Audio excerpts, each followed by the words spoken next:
All right, welcome in, you guys. We got One Piece chapter 1117 comment reading. I feel like there's definitely a better name for these videos, but that's what we're gonna go with for now. But yes, we're gonna go down the comment section, read what you guys are talking about, and just have a little conversation, right? See some theories, see some jokes, and all the good stuff in between. So with that being said, my name is Sai, and let's get into it. So the first comment we have this week says, Don Krieg reappears in the story, and Mihawk says, finally, a worthy opponent. Dude, Don Krieg. Okay, I know this is a joke, and I know the picture that Togashi put up on Twitter. It's hilarious. But here's the thing. Don Krieg is the only character in One Piece thus far that Mihawk has actively pursued outside of Shanks. You know, he doesn't even do that for Shanks anymore because he lost his arm and Mihawk's like, oh, you know, you're a one-arm has-been, I don't want to fight you anymore. Don Krieg was that guy. Like, after Shanks came Don Krieg. It's insane. I don't really know why Mihawk chose Don Krieg to run smoke with. Like, I understand that Mihawk said that he wanted to kill time. He was bored, so he ended up destroying Don Krieg's fleet. That is fine. But here's the thing. After Mihawk did that, he chased Don Krieg to the East Blue. Why? It's one thing if an ant is on the sidewalk and you're walking on the sidewalk, you step on the ant, who cares, right? To chase the ant back to its home and destroy the home base, it's like, okay, now you have a grudge against the ant, right? I mean, Don Krieg is silly, and that is one of the things I love most about One Piece. It's Oda's ability to bring characters like Don Krieg back and to have him be the talk of the town. Like, I'm not even joking.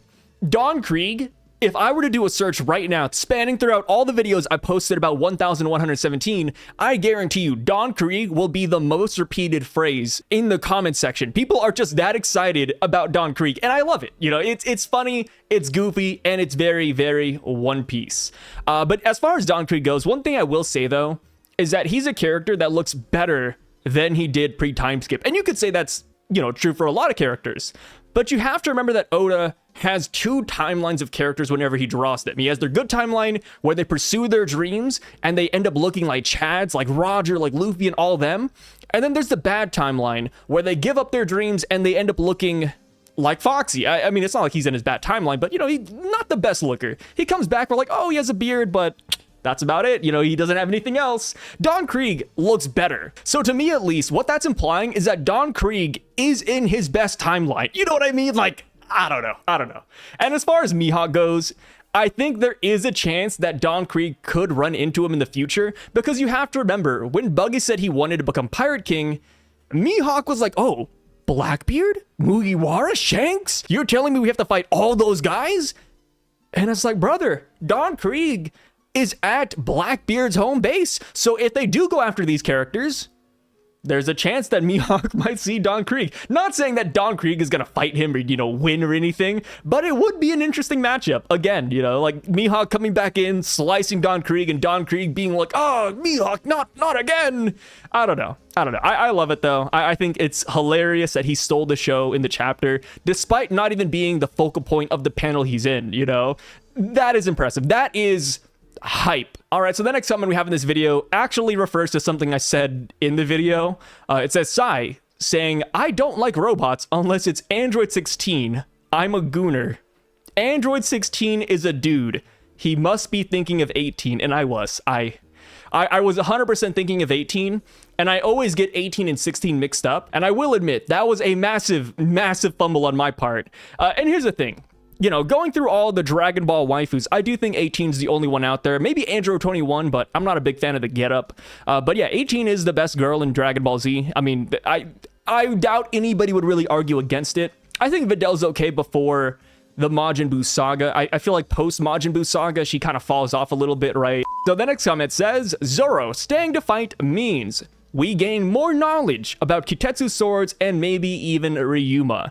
And I wholeheartedly agree. And here's the thing, even if we don't get like a giant lore dump about Kitetsu and Ryuma, I do think we will get some inklings as to how to make a black blade or what the will of a sword truly means. Because we have an interesting matchup. It is Kitetsu versus Kitetsu. There's bound to be some shenanigans surrounding this fight. Because we do know that swords have a will. So, you know, maybe the Kitetsu's not happy that it's fighting its brother or sister or whatever it is. As far as Ryuma goes, I feel like that's a little bit of a hard one because we don't exactly know too much about V Nasujuro.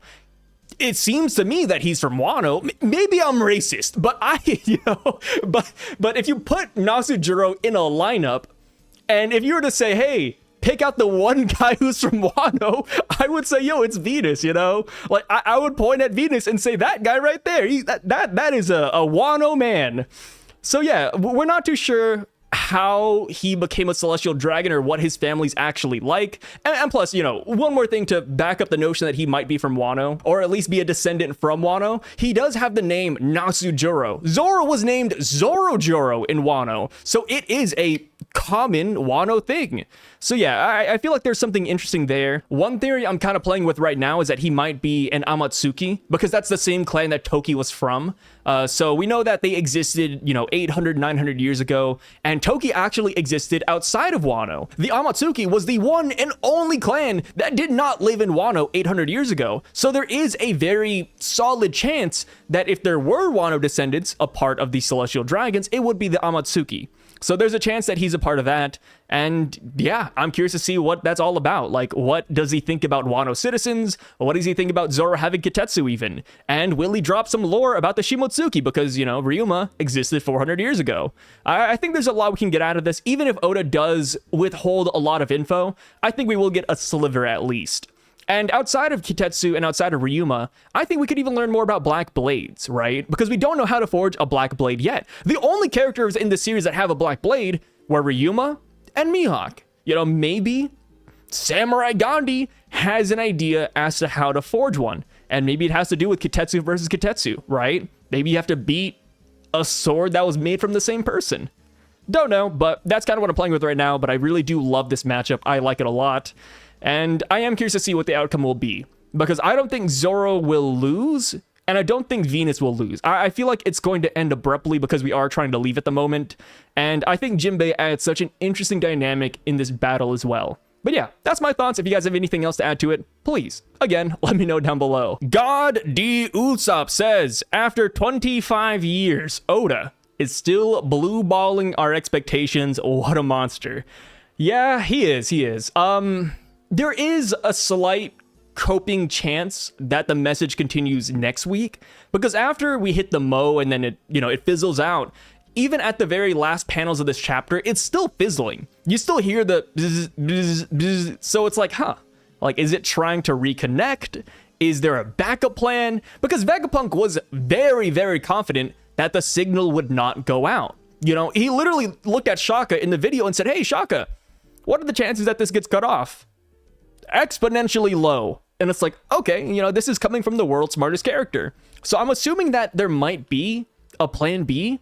But even if there isn't, I feel like the reveals we got here with the world sinking and with there being underwater cities, I think that is still massive. So there is still a decent amount of takeaway from this message. So I'm not exactly mad about the D thing. And even then, right, we gotta save some of the mysteries for later on. If Oda spills all of the secrets right here, then what are we gonna look forward to later, right? But yeah, it's very mixed opinions on this one. For me, I like One Piece being a long-running series, so, you know, I'm fine with them keeping some of the mystery here. But that's just my personal opinion. So the next one from Cameron K. Dude, when you said Gin, I effing lost it. I actually stopped the video and walked away and told my landlord, and he's never watched anime. Brother, I completely lost it. Gin is goated for life. I actually started crying. Like I said, this is the top liked comment in the video. People are hyped about Don Krieg and Gin, right? I love him. I love him. And the thing with Gin too, I didn't notice this until somebody commented it, but Gin actually has a sword. He's a swordsman, dude. And not just any swordsman. He's one of the few and only swordsmen in the entire series that has a sword with a handle guard. Who else has that? Garling. I think Roger did, Shanks, like, dude, technically his sword's up there with the goats. You know, we don't know what kind of sword it is. We don't even know if it's named, but just appearance-wise, it looks pretty good. It looks pretty good. Funny enough, I've only seen one person so far actually hype up Pearl, and I think Pearl has potential too. So Sanji, we hype Sanji up because he has black flames. We hype Luffy up because he has white flames. Brother, Pearl had blue and white flames when we fought him at Baratier. I'm not saying Pearl's the warrior of liberation, but I'm saying that Pearl is pretty hype too. You know, like, I love all the Gin hype, I love all the Don Krieg hype, but we gotta pay some love and respect to Pearl, you know? We don't know. Maybe he leveled up. Maybe he's now the Black Pearl, because that's Johnny Depp's ship in Pirates of the Caribbean, and I always thought that was a cool name. So maybe he upgraded. So the next comment though says, Moe is Luffy's debut album, meat over everything. Love that. Yeah, the thing with Mo too, I know this is a joke, but the thing with Mo is that according to everybody I've talked to, and they could be wrong, you know, I have a small group of people I talked about One Piece, but apparently the Mo doesn't even have to be the start of a word or a sentence. It could be the end of a word or the end of a phrase. Like, Japanese is just weird like that. Or not weird, but it's structured like that. So there's a chance that Mo isn't even going to be a part of the actual message. So I'm so curious to see how that plays out, man. But yeah, so Luffy's debut album, meat over everything. The next comment is another Jin one. Jin is back, no effing way. The next one is I'm telling you, man, all these comments are Gin and Don Krieg. Don Krieg is back. They ain't ready for the Admiral level Krieg. Like I'm saying, dude, Don Krieg was already titled. His epithet in the East Blue was the Pirate Fleet Admiral. And he's voiced by a Kainu. Dude, his Japanese voice is a Kainu. Like, you could go look it up. It's insane. Yeah, Don Krieg is hype. Let me see here. Here to see your excitement for Don Krieg's return. Confirmed. Here we go. One that's not about Don Krieg. Confirmed. V Nasujiro has a sword in the same level of blades as Roger, Whitebeard, and Mihawk. That's crazy. I think Shanks' Griffin and Garling have the other 12 Supreme Grade blades, leaving 6 for Oda to reveal if true. And you know what? I agree with this take. Even though this is like speculation right now with the second half of this comment, I do believe that if there were to be characters that had Supreme Grade blades, it would be Shanks and the Holy Knights. Because as it stands right now, we only know about 3 confirmed Supreme Grade blades, that being Roger, Whitebeard, and Mihawk. So eventually we're gonna have to fill out the rest of the list, and it's like, okay, how is Oda gonna fill out 9 slots for Supreme Grade blades? They have to be characters we know of or have heard of before. Or maybe Oda's going to go the route where he doesn't tell us about all of the Supreme Grade blades in case there's a 2-piece or in case there's a movie where, you know, it revolves around a legendary sword. So yeah, I agree with that. As far as Kitetsu being a Supreme Grade blade, I think that's fine. Yeah, the Shodai Kitetsu being a Supreme Grade, I don't think is that bad. I don't think that's bad. So the next one says, the hype difference between the brief spoilers and the full spoilers this time around is unreal. Yeah, dude, brief spoilers, I saw a lot of people saying this chapter's mid, but the minute the full spoilers dropped, people were hyped. And hey, I saw the vision, man. I saw the vision. The minute they said Zoro versus Nasujiro, I was excited. And then full spoilers dropped, boom, Don Krieg. Lost my mind. The next comment says, I think the message is that there's more D-Clan members hiding in the shadows. And I could see that. I mean, you gotta remember, the D-Clan back in the day was a clan. You know, like, clans usually have a good amount of people. The fact that we only have, I think, 3 different clan family members is kind of nuts. We have Marshall D. Teach, we have the Monkey D family, and then we have Trafalgar D. Water Law. That's only 3. There's no way that only 3 of those guys from the Void Century actually went off and had descendants, right? There's gotta be more out there. And I feel like this could play into what I said about Kobe, right? We don't know his family lineage, and it could even be the fact that people over time just lost their middle name. The middle name could have been married over, they could have forgot about it. You know, there's a lot of situations where the D is just gone. And then we also have to take in consideration that you could just be an honorary D member, like what they did to Sabo, right? Luffy said, oh, you wanna join us, Sabo? Sa Debo, here you go. So it's like, okay, like I feel like the D clan is more than just something you have to be born into. I feel like they won't have a full-blown fight yet, and Oda is setting up the final war matchups, Zoro versus Nasujiro and Luffy versus Warkuri. I think Warkuri will be like the Bluno of the final war arc, and Imu will be the Lucci. I could see Egghead officially ending in the next 2 chapters. I agree with the last part. I think 2 to 3 chapters, Egghead is done. As far as Zoro versus Nasujiro, yeah, I don't think this is going to be the island where we take down the Gorosei. I feel like we're going to save that for later, and right now, we're just testing the waters. All of the Straw Hats, now that Zoro and Jinbei are fighting Nasujiro, all of the Straw Hats have now ran against these guys. We know that they can regenerate, we know that they're super powerful. I feel like we will take this experience and grow from it. And then next time we fight them, you know, Zoro's going to be clashing with Nasujiro again, Luffy's going to be hurting Warkuri. Yeah, I think it's going to be good. And even though this isn't the full-blown out fight, it's still a lot of fun. So, the next one says, hear me out. Don Krieg versus another Don Krieg comment. And yes, so Don Krieg versus Frankie is a funny one because I've talked about this before, but Don Krieg, in his original design, his concept art, Oda actually made him a cyborg. He was called the Don Krieg 9000. It sounds made up, but look it up. Look up the Don Krieg 9000. It is true. This guy was supposed to be half robot. So robot versus robot, fine by me. All right, so the next comment says, there are so many hype things about this chapter, but one particular thing that has me sweating over is romance under the sea. What a damn concept for a story moving forward. Some people say Vegapunk's message didn't alter the world or give us anything new, but that is massive. It drives the story of One Piece in a very different direction. I can already picture it. People all over the world of One Piece will start taking their adventures under the ocean, and that is true. I mean, in this chapter, we see that the Saruyama Alliance is wanting to go adventuring, right? They're like, hey, let's go deep sea diving again, Captain. We have pirates at Hachinosu saying, hey, like, let's go underwater. Like, let's befriend the mermaids, build a ship that can travel. Like, people are now diverting their attention to the ocean. Even Helmeppo, a marine, says, hey, is this about the One Piece? You know, like, people are gonna start getting reinvigorated. This is like Whitebeard's speech. Well, he didn't really give a speech. He just said the One Piece is real. Yeah, I had to think about that. Yeah, it's like Whitebeard saying the One Piece is real. It's like Roger being executed and starting the race for the One Piece. This is Vegapunk's version of that. And taking people under the sea is pretty interesting because I feel like we will find a lot there. And I wonder how Emu and the Gorosei and the Marines will react to this. Will they have to switch up their strategy? Are the Marines going to have to start building submarines? You know, I feel like there's going to be a big fallout from this, and I'm excited. I'm excited about it.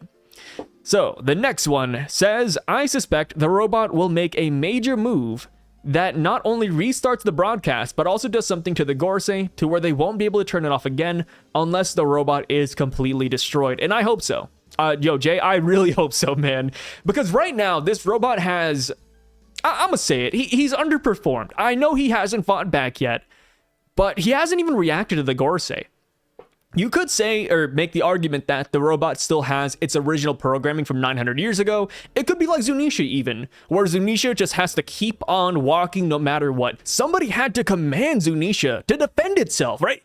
Jack was destroying Zunisha's legs, and Zunisha said, hey, please, somebody, you know, tell me to fight back. It could be the same thing for the robot. It could be waiting for Luffy to give him the orders. And you have to remember, Luffy does have the white flame, the heartbeat that fueled this robot in the first place. So I feel like if Luffy told the robot to fight back, then we'll see a very different side of him. And I really hope so. Like, this is all speculation still, but based on this showing that we have in this chapter, the robot isn't looking that great for all the hype it's had. You know, we saw it, I think, in 10 different chapters, just getting up, rebooting, off to the side. We get the lore dump. So to have this robot be done in one chapter, in like one hit even, you know, the Gorosei showed up, only Warkity attacked him. If that's all it took for this robot to go down, that would be very disappointing in my opinion.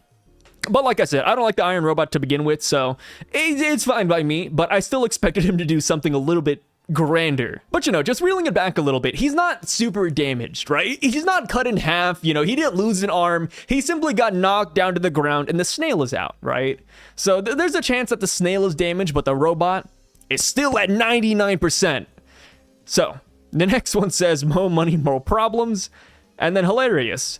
I'm all about the Mamacitas. Sai is the man. Next one says, I wonder if there are any other Vegapunks that know the rest of the message. That's not a bad idea. I think the hard part about this is that York had no clue that this message even happened. And we learned from York that you can simply not sync up your memories to Punk Records, and none of the other satellites will actually know that. And that's why York got away with doing so many evil deeds. So there's a chance that Vegapunk just never brought this to Punk Records, and none of the other Vegapunks know. And the Vegapunks that were present in the message are pretty much dead, right? It was Shaka and Pythagoras. Edison wasn't there. Lilith wasn't there. Atlas wasn't there. And York wasn't there. So while I do like this idea, I don't think it's going to be the case. Maybe though, you know, maybe the Vegapunks can mind rope it. You know, maybe they're like, oh, like I've known Stella for a long time. I knew what he was going to say. Maybe we'll get something like that, and that would be pretty cool. But yeah, I feel like that's an interesting idea. No surprise, the ruler of the East Blue had to come back for the final saga. Time for some Mihawk revenge. The Admirals watch out. Yeah. Hawkins, I thought Hawkins was dead. Here's the thing. People thought Drake was dead too. I mean, granted, we still don't know anything about Hawkins, but there is a chance that Hawkins survived Wano. I mean, we know that he was the 1% guy, so maybe the 1% had him live, but it's up in the air. I don't know about Hawkins. And to be honest, if Hawkins never made a reappearance, even if Drake never made a reappearance, I wouldn't have been that perturbed. Like, I like these characters. I think they have potential, but everything we've seen of Hawkins and Drake, in my opinion, has been really disappointing.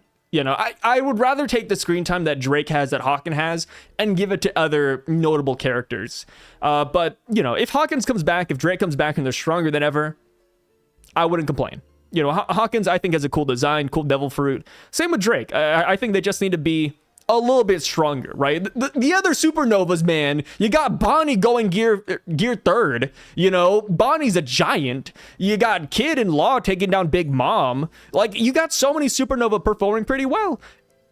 And then there's Hawkins and Drake. I mean, it's not the best, but yeah, that's enough about the rant. I don't want to be too negative here. I don't want to be too negative. All right, so the next one says, yo, Smoker is a UPS driver now. Check out the box he is moving. Yes, that is something I didn't notice my first time around. I saw it in the background, but I thought it was just a part of his motorcycle because it didn't register that Smoker would be carrying a box through the sea with his billow bike. So yeah, it turns out that Smoker is doing that though. And as far as what's inside the box, I have no clue. If I had to take a guess, I'd say it's a person. Kind of like how Luffy and the Straw Hats were carrying on a caribou in a barrel and carrot in a barrel. I think there could be a chance that maybe Smoker beat a pirate that is prominent and he's now lugging him around. It could be a Seraphim even. Outside of that, I don't know what kind of items Smoker could be bringing to Tashigi. Like, I doubt it's devil fruits. I doubt it's swords. You know, like, I just don't know. But yeah, if you guys have any guesses as to what Smoker is carrying behind him, let me know down below. I'm open to a lot of options. Man, it is full desperation mode now. Effin Krieg showing up for a single panel is now somehow making chapters peak for some insane reasons. But hey man, whatever swings for you. Not us though. Horrible, horrible chapter so far. What's next? Hody showing up? Hey, Hody Jones, dude! The guy who took the Tamate Bako box pills? Yeah, that would be hype. Another reaction from some random Marine dude, X. Like, who took Kobe into the Marines or John Giant reacting will make another chapter peak? Yeah, this is the point we're at the moment, and it is so sad to see. See, here's the thing. Krieg is hype. Hody Jones would be super hype. John the Giant?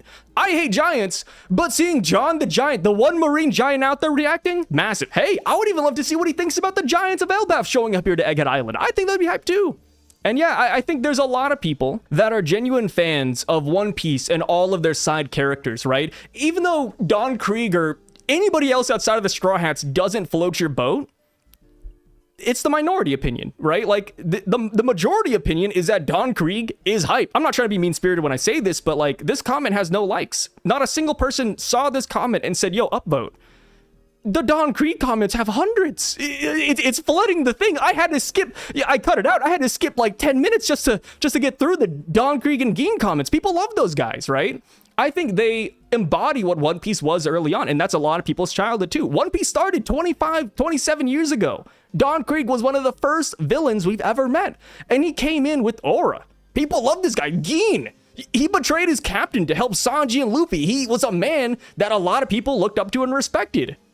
So yeah, I wouldn't call it desperation. I think people just genuinely love side characters in One Piece. That's Oda doing a good job, in my opinion. When people get hyped for Don Krieg, Hody Jones, John the Giant, like Drake and Kobe, like that's good on Oda, dude. Yeah, like here's the thing. You know, there's people who come into One Piece expecting a massive reveal every single chapter, you know, something insane to go down. But dude, One Piece has been running for 27 years. It has over 1,100 chapters. Not every chapter can be insane. And sometimes the little things like this, where we get Don Krieg showing up in the Grand Line at Hachinosu of all places, that is pretty big. That's something to talk about. That's something that not a lot of people thought would ever happen. We last saw these guys a long time ago. Gin made a promise to Sanji to see him again. We don't know if he survived. The last we saw, Gin was on death's door. He tanked an MH5. Brother, that's crazy, you know? It's like Pell surviving the nuke in Alabasta. Like, and even with Don Krieg being here, it doesn't make the chapter bad. I mean, the chapter's still good. We still got a lot out of it. I don't know. I mean, maybe I'm optimistic. Maybe I'm easy to please, but I think that's hype. I think that's hype. I don't think the message is going to continue next week. He did hide it in the robot, but was not expecting the robot to actually get up. Also, sad thing just confirmed Vegapunk and the others in the video are truly dead because they have this information. I wonder how Luffy is going to act when a person he was supposed to protect is dead. And yeah, it's a hard one because, I mean, Vegapunk and Shaka and Pythagoras, they died chapters and chapters ago. But as far as Vegapunk goes, there are the side bodies as well. Like, we have the satellites. We still have York. We still have Lilith and Atlas. So I feel like they could carry on Vegapunk's will. But even then, like, I do wonder how Luffy's going to take the whole thing where he made Vegapunk a promise and he didn't exactly fulfill it. As far as the message goes, I feel like it's pretty 50-50 in my opinion. Like, I honestly still don't have any solid opinions as to how that's really going to play out. So now the last comment says, Perona is the best side character in One Piece. Yo, if we got a Perona, yay, Perona reaction next chapter, that would make the chapter peak as well. But with that being said, hey, thank you guys so much for checking out this video. I really freaking appreciate it. Thanks for hanging out here. Let me know all your thoughts on these comments. If you have any extra ones you want to throw in there, let me know as well. And I will catch you guys on the next chapter of One Piece because 118, no break, man. There's no break. So I'll see you guys next week. Signing out.